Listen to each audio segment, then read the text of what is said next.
충북에서 사흘 연속 코로나19 확진자가 발생했습니다. 일부가 수도권에서 전파된 것으로 추정되면서 충청북도는 긴급 행정명령을 내렸습니다. 코로나19가 다시 확산하면서 2학기 학사 운영에 빨간불이 켜졌습니다.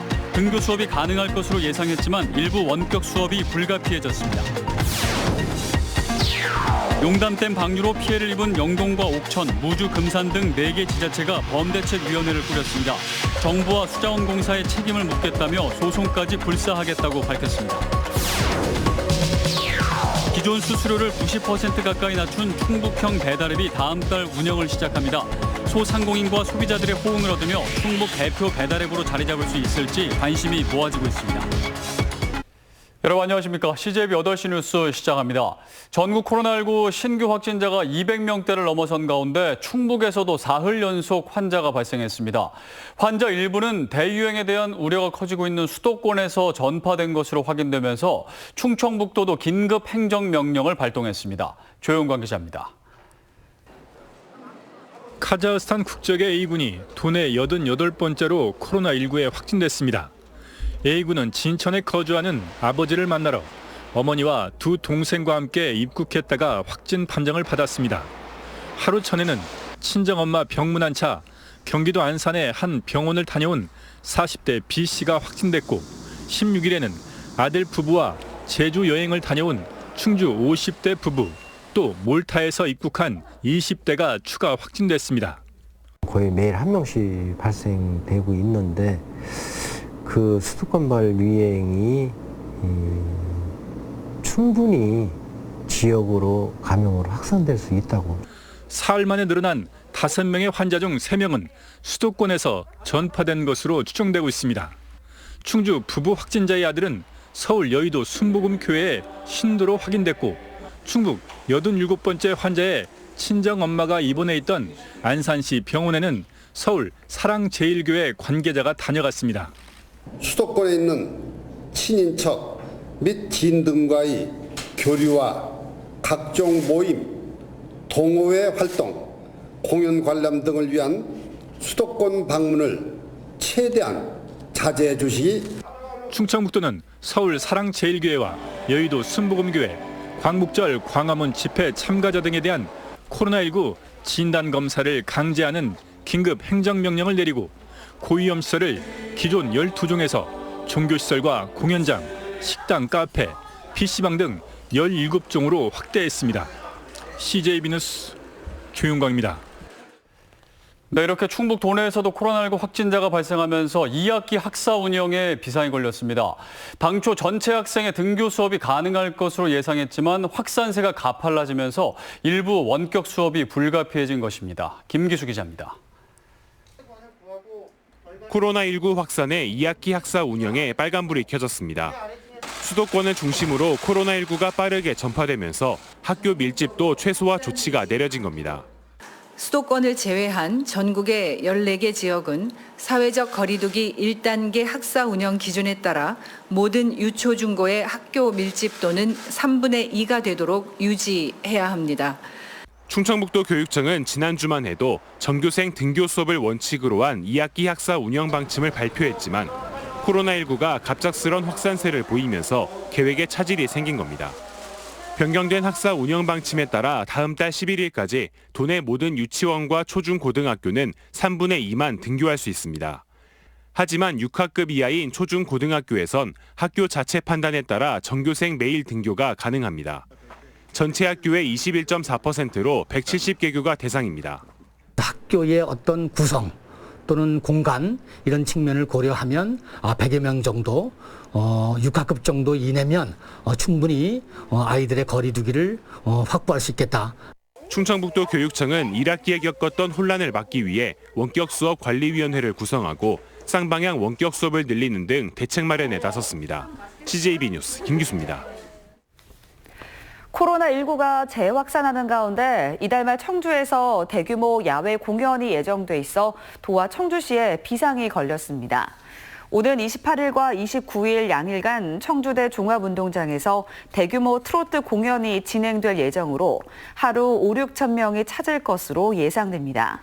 충청북도는 주최 측에 행사 철회를 요청하며 집합금지 행정명령 발령 계획을 밝힌 가운데 주최 측도 행사의 연기 또는 취소를 검토하고 있습니다.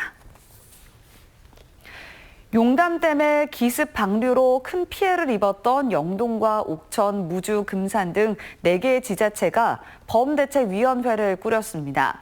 이 정부와 수자원공사의 책임을 묻겠다며 소송까지 불사하겠다고 밝혔습니다. 진기윤 기자입니다.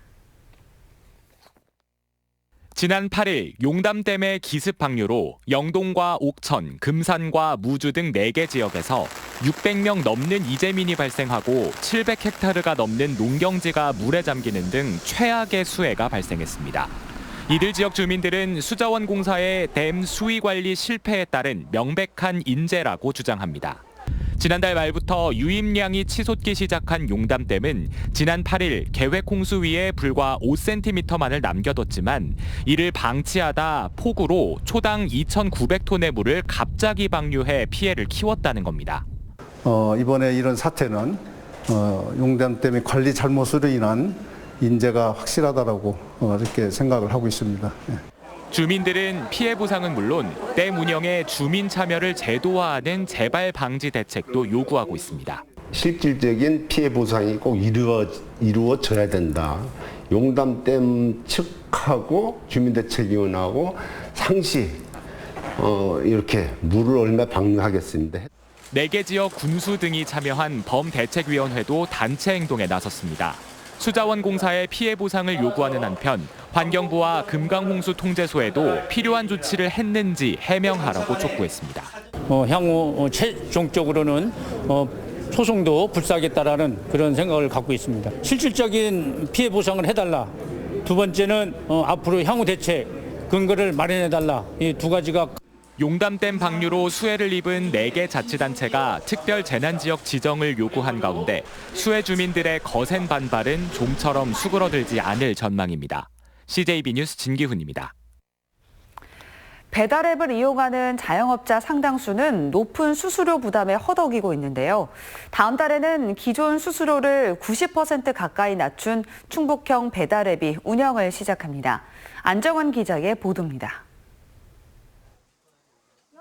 충북에 등록된 외식업소는 약 2만 3천여 개, 이 중 배달앱을 이용하는 업소는 30%에 가까운 6,500개에 달합니다.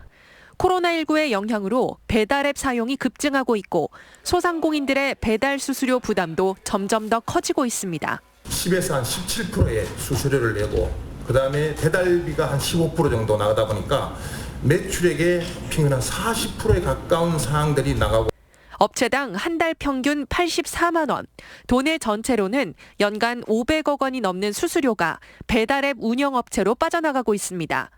충청북도가 소상공인들의 수수료 부담을 줄여주기 위해 전국 최초로 민간 배달앱을 도입했습니다. 기존 10% 이상의 중개 수수료를 1.5%로 대폭 낮춰 소상공인의 부담을 크게 줄였고 지역 화폐를 사용할 수 있어 지역 맞춤형 소비도 가능합니다.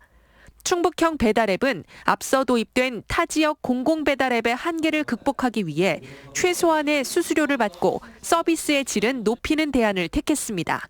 악플러들을 방지하기 위해서 식당 사장님도 소비자의 리뷰를 평가할 수 있는 그런 시스템도 국내 최초로 도입할 예정입니다. 그리고 새로운 주문 방식인 음성 주문 배달앱 주문 방식을 낮은 수수료를 앞세운 충북형 배달앱이 소상공인과 소비자들의 호응을 얻으며 충북 대표 배달앱으로 자리 잡을 수 있을지 관심이 모아지고 있습니다.